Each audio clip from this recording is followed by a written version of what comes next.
Hi, I'm Peter Hodgson. I'm an interaction designer working on the Google Assistant. Over the next few minutes, I'm going to give you a brief overview of one of the key topics core to conversation design. That's conversational repair. People historically don't much like voice interfaces because of the feeling it gives them when the conversation takes a misstep. Research shows that 60% of all users feel either angry or confused, or awkward and self-conscious. In general, because they feel like they did something wrong. After all, our instinct is to assume that the other party in the conversation is being cooperative, so it must be us that's doing something wrong.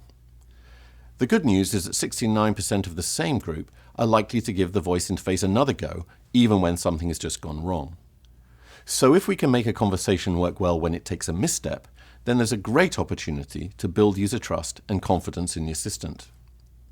It's tempting to describe these misstep situations as error cases, which suggests that the user has done something wrong. But it's important to remember that the users know what they want. There's no such thing as a voice query without an intent. For example, the user might be being ambiguous.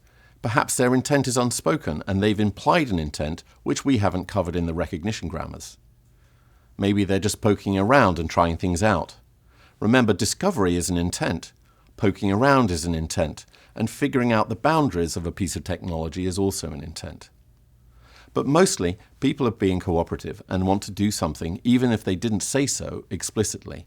And it's our job to figure out what they're trying to do and to move the conversation forward.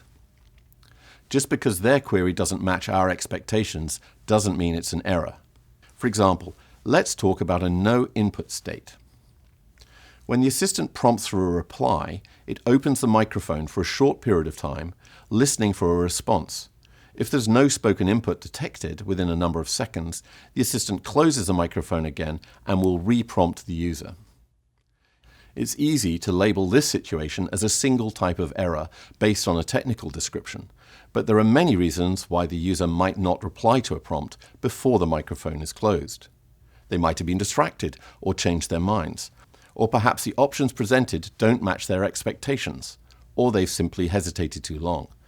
In each of these cases, the assistant might say something slightly different depending on the context. So it's important to consider the possible context of every repair case, since they can change the language and structure of reprompts. Conversational repair is a big topic, and we can't cover everything in this short video. So in the next few minutes, I just want to focus on three main types of repair cases. First, there's no match inputs. This is when the assistant has heard something that doesn't match the recognition grammars for a specific state. Then there's no inputs, as I just described, when the assistant has prompted for a response but heard nothing back from the user. And then there's disambiguation, where the system has a confident but partial match and needs more specific information to progress. So here's an example conversation with these three repair cases shown. Jade is sending a message. Let's run through it. Hey Google, send a message. Sure. Who do you want to message? Hey hun, can you turn down the TV, please? Who do you want to message? David. Which David? Is it David Singh, David J, or David Brown? David Brown. The first misstep is when the assistant has the mic open and the grammars are listening for a specific contact name. Sure. Who do you want to message? Hey hun, can you turn down the TV, please? Who do you want to message? This is a no-match case. Since it's the first time in this conversation that the assistant hasn't understood the user, we would try the lightest touch repair in much the same way as we would in natural human-to-human conversation. It's the equivalent of saying, "Huh? Say that again?" We call this a rapid reprompt. The second case is when the assistant hits a disambiguation state. Who do you want to message? David. Which David? It has a confident match, but it's ambiguous. The input matches more than one contact name, so prompts for more specific information. As this is the first repair in a disambiguation, we might also treat it quite lightly. After all, the user knows their contacts and who they meant. The assistant just needs a bit more information. And the third repair is a no-input timeout. After the last prompt, the user hasn't said anything, or the assistant hasn't picked up the user's speech. They may have left the room or missed the question. but the system is still in a disambiguation state. So the strategy here is to help the user make a choice by escalating the detail in the prompt. In this case, it's by presenting the specific Davids from Jade's contacts list. Is it David Singh, David J, or David Brown? David Brown. So here are those cases again.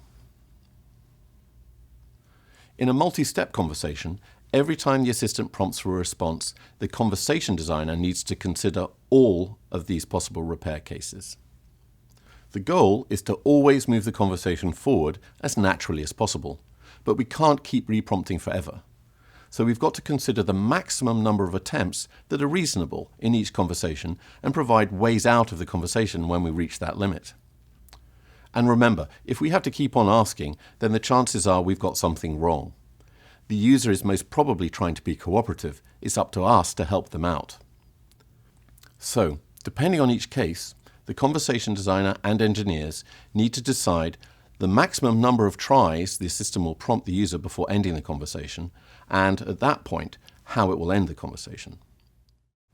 Okay, Google, book a ticket to the ISS. Sure. Which carrier are you orbiting with? Honey, what carrier were we looking at? Which carrier? Honey? To make a booking, I'll need to know which carrier you're orbiting with. For example, NASA or SpaceX. Or you can say cancel. What? Since I'm having trouble understanding, go ahead and tap a carrier name on the screen. So in this case, the assistant has tried 3 times to get the name of the carrier without getting a recognizable answer. That means the system had to manage 3 no-match cases, one after the other.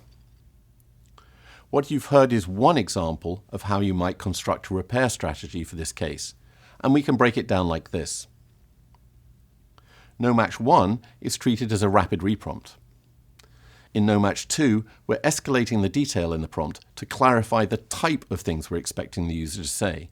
We've also provided the user with an escape option in case they've changed their minds or just want to stop the conversation. By no-match 3, we could just end the conversation, or alternatively, we can give the users the option to make an explicit input by using the touch screen. But remember, for all conversational repair, prevention is better than cure. An iterative design process and formative user research around the user's expected language will inform your design of the most likely things that users will say at any point. And as a result, a highly relevant set of grammars for each step of the conversation can significantly improve the user experience and reduce the number of repair cases. I've just touched on a couple of examples here, and I want to reiterate it's important to recognize that every conversation will warrant its own strategy.